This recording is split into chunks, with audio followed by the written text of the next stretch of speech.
기도는 하나님이 우리에게 허락하신 특별한 권리입니다. 히브리서 4장 16절의 말씀에 히브리서 저자는 이렇게 선포합니다.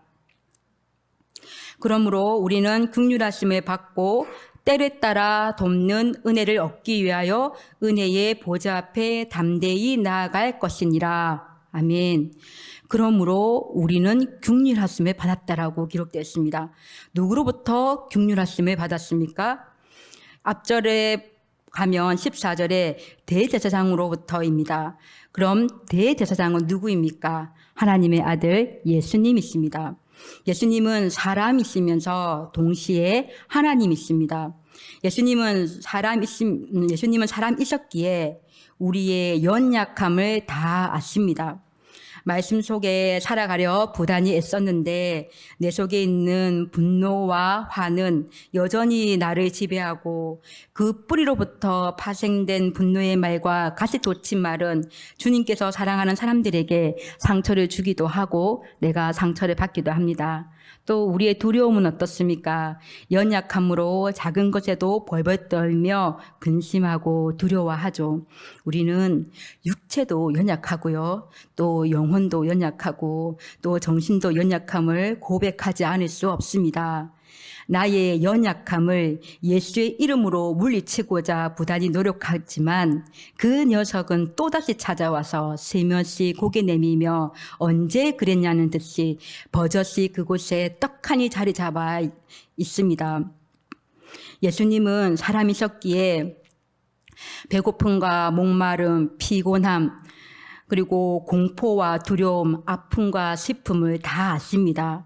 예수님은 사람이셨기에 우리의 연약함을 다 공감하시고 우리를 동정하십니다. 왜 다 아십니까? 직접 인간의 몸으로 오셔서 십자가의 고통과 공포, 두려움, 분노와 슬픔을 다 겪으셨기 때문입니다. 사탄은 자신이 갖고 있는 모든 수단과 방법을 가리지 않고 예수님을 공격했습니다. 예수님이 죄가 없으시다는 거 한 가지만 제외하고는 우리와 똑같이 아니 더한 시험을 받으셨습니다. 그래서 히브리서 저자는 4장 15절에 우리에게 있는 대제사장은 우리의 연약함을 동정하지 못할 이가 아니요 모든 일에 우리와 똑같이 시험을 받으신 이로되 죄는 없으시니라 라고 말했습니다. 지금도 살아계셔서 하나님 우편에서 우리를 위해 중보하시는 대제사장이신 예수님은 우리의 연약함을 다 아십니다. 그래서 우리는 주님으로부터 긍휼하심을 받습니다. 그리고 히브리서 4장 16절의 얘기와 말씀과 같이 때를 따라 돕는 은혜, 즉 이른 비와 늦은 비를 가장 적절하게 내려주시는 주님의 도우시는 자비를 얻기 위해 은혜의 보좌 앞으로 계속해서 담대히 나아갈 수가 있습니다. 은혜의 보좌 앞으로 나아갈 수 있음은 참으로 귀한 말씀입니다. 왜 그렇습니까? 은혜의 보좌는 하나님의 보좌를 뜻합니다. 에베소서 3장 12절의 말씀에 의하면 우리는 예수님으로 말미암아 이 보좌로 가까이 나아갈 수 있는 특권이 있게 되었습니다. 에베소서 3장 12절 말씀입니다. 우리가 그 안에서 그를 믿음으로 말미암아 담대함과 확신을 가지고 하나님께 나아감을 얻느니라. 아멘. 시내 광야에 진을 치고 있던 이스라엘 백성은 시내 산 위에 임하신 하나님의 영광 보좌를 보고 죽음의 공포로 떨었고요. 선지자 이사야는 이상 중에 본 하나님의 영광으로 인해 하로다 나는 망하게 되었도다 외치며 죽을 것 같은 두려움에 휩싸였습니다. 그러나 우리는 어떻습니까? 매일 매 순간 구약시대 이스라엘 백성이 공포로 떨었던 그리고 이사야 선지자가 두려움으로 떨었던 그 하나님의 보좌 앞에 예수님으로 말미암아 그를 믿는 믿음으로 말미암아 나아갈 수 있으며 거룩하신 그분과 교통할 수 있게 된 것입니다. 예수님으로 말미암아 그분은 우리의 아버지가 되셨고 우리는 그분에게 사랑받는 자녀가 되었기 때문입니다. 과거 광야 시대의 이스라엘에게는 심판의 보좌요 두려움과 공포의 대상으로 인식되었던 주님의 보좌가 우리들에게는 은혜를 베푸는 은혜의 보좌로 바뀌었습니다. 그러니 새벽 제단마다 주의 예배마다 수요 예배마다 금요 기도회마다 또 수시로 가정에서 길에서 어느 곳에서나 심판의 보좌가 아닌 은혜의 보좌 앞으로 나아가 주님과 교통함이 또 주님께 그 기도함이 위대하고 고귀한 우리의 특권임을 고백합니다. 아멘입니까? 그래서 우리는 은혜의 보좌 앞으로 중보자이신 예수를 통하여 대제사장이신 예수를 힘입어 그 누구나 기도로 간구로 중보로 날마다 달려가야 하고 속히 달려가야 할 것입니다. 오늘 본문 말씀은 죄악이 심히 무거운 소돔과 고모라의 심판을 앞두고 그들을 향한 이스라엘 족장 아브라함의 중보기도의 내용을 담고 있습니다. 하나님께서는 아브라함 중보기도 사건을 통하여 대제사장이신 예수님을 힘입어 은혜의 보좌 앞으로 담대히 나아갈 우리들이 주님께서 다시 오셔서 이 세상을 심판하실 때 그날까지 우리가 해야 할 중요한 일을 말씀하고 계십니다. 그것은 다름 아닌 중보기도입니다. 하나님의 사자는 아브라함의 아내 사라의 잉태를 예고하시고 아브라함이 거주하고 있었던 헤브론의 마므레 상수리 숲을 근처에서 일어나서 소돔을 향하여 출발하고 아브라함은 그들을 배웅하러 함께 나갔습니다. 그리고 하나님은 소돔과 고모라에 대한 당신의 마음을 아브라함에게 드러냈습니다. 창세기 18장 17절에 보면 여호와께서 이르시되 내가 하려는 것을 아브라함에게 숨기겠느냐. 20절 21절에 보면 소돔과 고모라에 대한 부르짖음이 크고 그 죄악이 심히 무거우니 내가 이제 내려가서 그 모든 행한 것이 과연 내게 들린 부르짖음과 같은지 그렇지 않은지 내가 보고 알려 하노라. 소돔과 고모라의 깊은 죄악이 하나님께도 들렸고요. 그 사악함을 확인하고 두 도시를 멸하시겠다고 아브라함에게 말씀하신 거죠. 하나님께서 아브라함에게 말씀하신 이것을 보고 야고보 사도는 하나님의 벗수로 아브라함을 소개하고 있습니다. 야고보서 2장 23절에 이에 성경에 이른바 아브라함이 하나님을 믿으니 이것을 의로 여기셨다는 말씀이 이루어졌고 그는 하나님의 벗이라 칭함을 받았나니. 하나님께서는 지식으로 믿는 믿음이 아니라 행함으로 드러내는 아브라함의 믿음을 의로 여기셨고 하나님께서는 아브라함을 사랑하는 자, 사랑받는 친구로 칭했다라고 야고보서에 기록되어 있는 거죠. 이 말씀을 보건대 믿음 위에 굳게 선 자에게 하나님은 하나님의 크고 비밀한 것들을 말씀해 주심을 우리는 알 수 있습니다. 이제 하나님의 사자는 소돔을 향하여 갔고 아브라함은 하나님의 사자를 배웅한 자리 그곳에 그대로 서 있습니다. 그 깃가에서 아브라함은 기도합니다.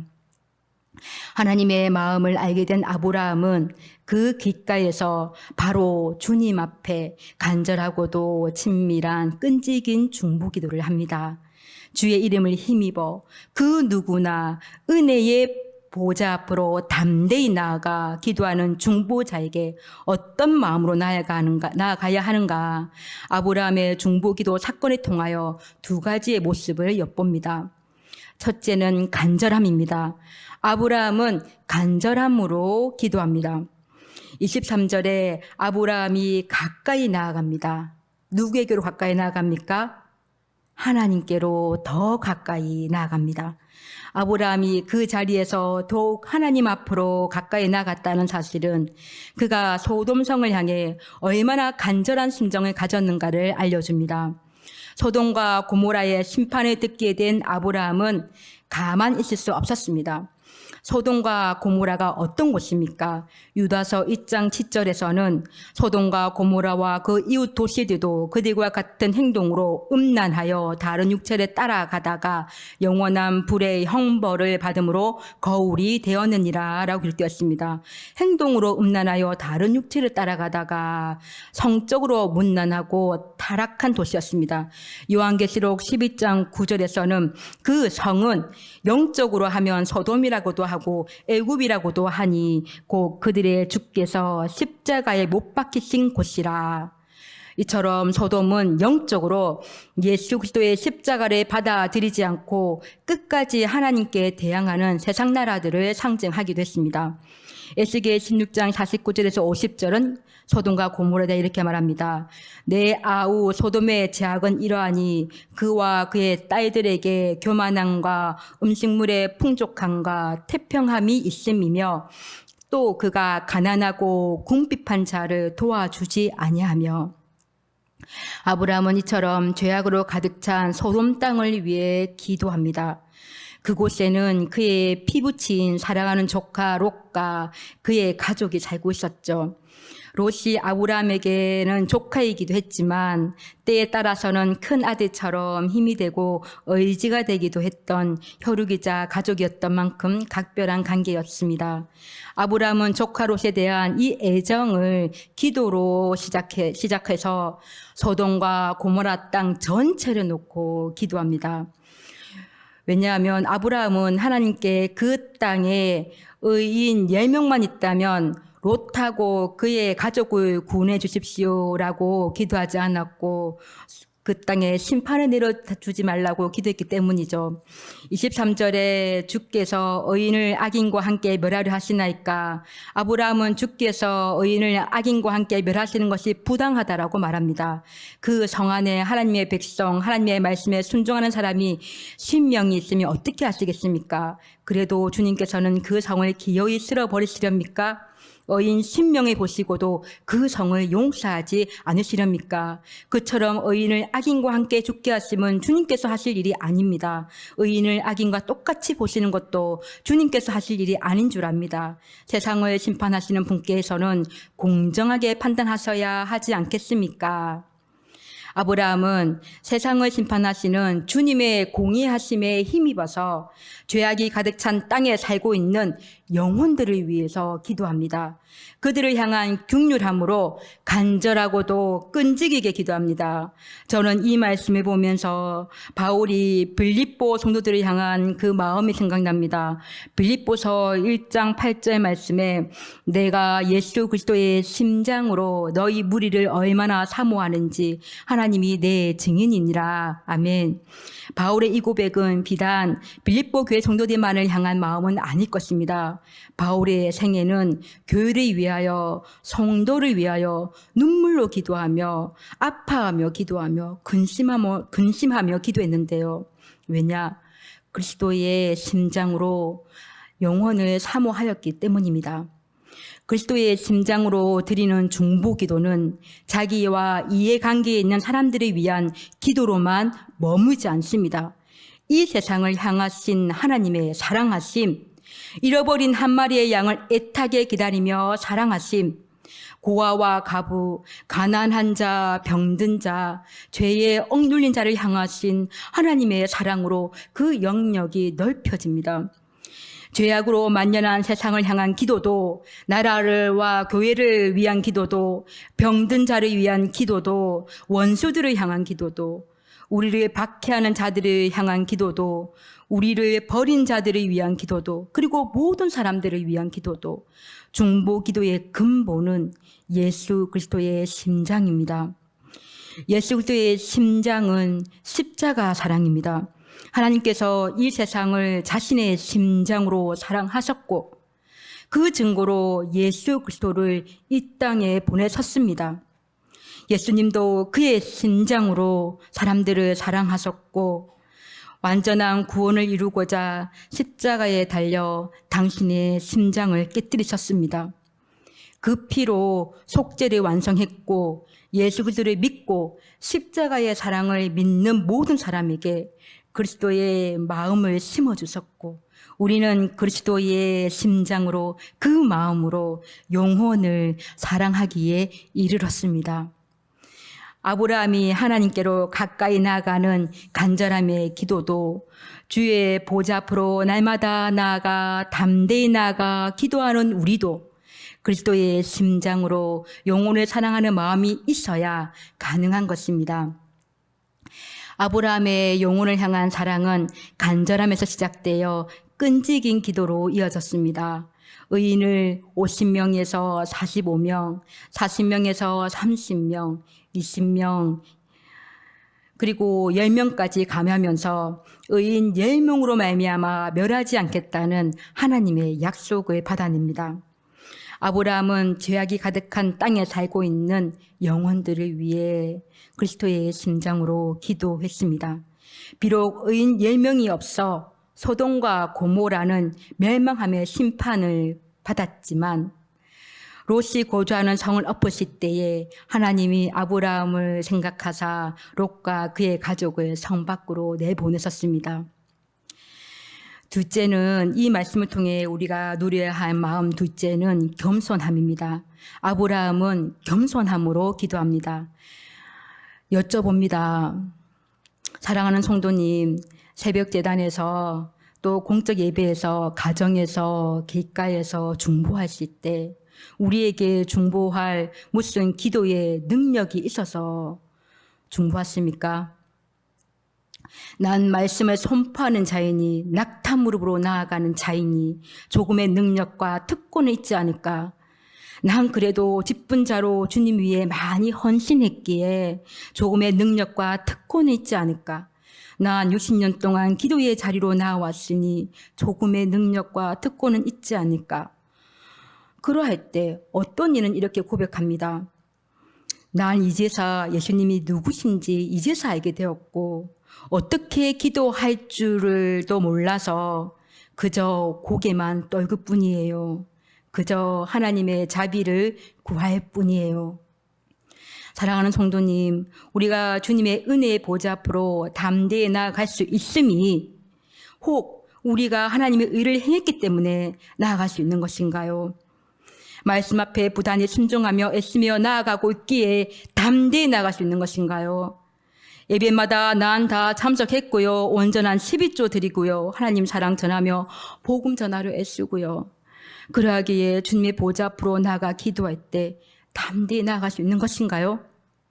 내가 말씀을 선포하는 자라, 내가 기도에 능력이 있는 자라, 나의 이 능력이 나를 중보 기도자의 특권을 가진 자라 여기는 건가요? 아닙니다. 은혜의 보좌 앞입니다.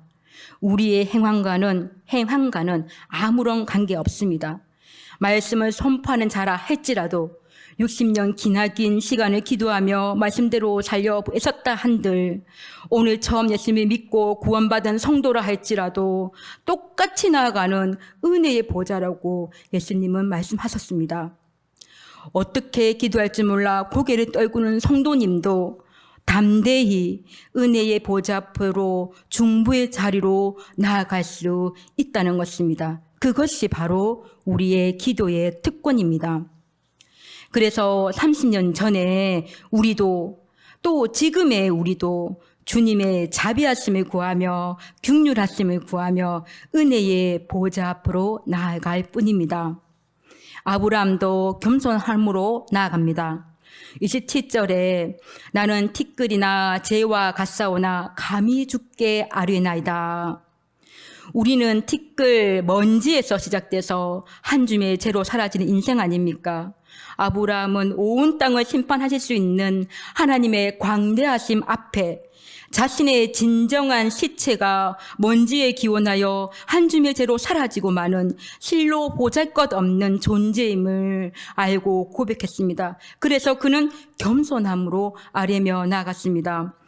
아브라함의 겸손함은 그 뒤의 말씀에도 이어집니다. 30절에 내 주여 노하지 마시옵고 말씀하게 하옵소서 내가 감히 내 주께 아뢰나이다. 32절에 주는 노하지 마옵소서 내가 이번만 더 아뢰리다. 아브라함은 자신을 의지하여 기도하지 않고 자비와 공의의 하나님을 붙잡고 기도했습니다. 이처럼 우리 역시 은혜의 보호자 앞으로 나아가 중보 기도할 때 하나님의 약속의 말씀을 붙잡고 겸손하게 성령의 능력을 의지하며 기도해야 할 것입니다. 아브라함이 기도를 시작한 것 같습니까? 아닙니다. 창세기 18장 17절에 여호와께서 이르시되 내가 하려는 것을 아브라함에게 숨기겠느냐? 아브라함은 강대한 나라가 되고 천하 만민은 그로 말미암아 복을 받게 될 것이 아니냐라고 말씀하셨습니다. 하나님께서는 신실한 믿음의 자 아브라함에게 찾아와서 당신의 크고 비밀한 이들을 미리 보여주셨고, 아브라함이 그 땅을 위해서 기도하도록 하셨기 때문에 그가 기도했음을 우리는 기억해야 합니다. 기도는 하나님께서 시작하시는 것입니다. 아브라함을 중보기도하게 하신 것은 하나님의 뜻이 이루어지게 하기 위함입니다. 그렇기에 아브라함은 자신이 티끌 재와 같다고 고백하며 겸손히 하나님 앞에 엎드린 것입니다. 그리고 자신이 드린 기도의 응답을 전적으로 하나님께 맡깁니다. 33절의 말씀입니다. 여호와께서 아브라함과 말씀을 마치시고 가시니 아브라함도 자기 곳으로 돌아갔더라. 아멘. 말씀을 맺겠습니다. 우리는 기도의 특권이 무엇인지 압니다. 그러므로 우리는 긍휼하심을 받고 때를 따라 돕는 은혜를 얻기 위하여 은혜의 보좌 앞으로 담대히 나아갈 것이니라. 아멘. 지금도 살아계셔서 하나님 보좌 우편에서 우리를 위해 중보하고 계시는 대제사장 되시는 예수님, 죄는 없으시나 성육신 하셨기에 우리의 모든 것을 동정하시는 예수 그리스도, 그분의 긍휼하심을 입어 때를 따라 돕는 은혜를 얻기 위하여 가족과 교회를 위해, 나라와 열방을 위해 가난하고 병든 자들, 원수들, 대적하는 자들 모두를 향한 중보로 나아갈 수 있습니다. 우리의 행함 때문이 아닌 오직 주님의 자비로 여전히 죄성을 갖고 있는 우리라 할지라도, 오래 믿은 성도나 믿은 지 얼마 안 된 성도나 누구든 동일하게 은혜의 보좌로 담대히 날마다 나아갈 수 있습니다. 주님의 자비를 구할 수 있습니다. 이것이 기도의 특별한 권리, 특권입니다. 이 특권은 우리로 하여금 주님 앞에 더 가까이 나가게 하고, 나라도 기도하지 않으면 안 되겠습니다. 중보에 대한 열망을 갖게 합니다. 왜냐하면 예수 그리스도를 믿고 십자가의 사랑을 믿는 모든 사람에게 그리스도의 마음을 심어주셨고, 우리는 그리스도의 심장으로, 그 마음으로 영혼을 사랑하기에 이르렀기 때문입니다. 죄악된 세상을 예표하는 소돔과 고모라의 멸망 앞에 아브라함을 통하여 기도로 시작하게 하신 하나님은 신실한 믿음의 사람들을 통해서 또한 기도로 시작하게 하실 것입니다. 소돔과 고모라의 과거는 과거로 끝난 것이 아닙니다. 타락한 세상을 하나님께서는 결코 간과하지 않으심을 우리는 말씀을 통해 압니다. 그러므로 우리는 이 시대에서 아브라함과 같은 중보기도자로 서야 합니다. 아브라함의 간절함과 끈질김, 그리고 티끌과 같고 한 줌의 재와 같은 자신의 본질 앞에 감히 아뢰며 겸손히 나아갔던 것과 같이 나라도 기도하지 않으면 안 됩니다. 내가 서 있는 이 자리에서 예수 이름을 힘입어 영원 구원을 위한 간절함과 끈질김, 겸손함으로 나아가는 중보자가 되시기를 소망합니다. 아브라함은 중보기도를 통해 하나님과의 관계가 더욱 깊어졌습니다. 하나님과 깊은 영적 교제를 누린 것입니다. 하나님이 하실 일이 무엇인지 깨달았고요. 그 일에 하나님과 함께 아파했습니다. 그는 하나님의 심판과 구원 사역에 기도로 동력하는 놀라운 복을 누렸습니다. 모든 주권은 하나님께 있음을 큰 믿음과 큰 겸손함으로 고백하고 놀라운 하나님의 구원 사역에 동참하는 복을 누리시기를 주님의 이름으로 간절히 소망합니다. 아멘.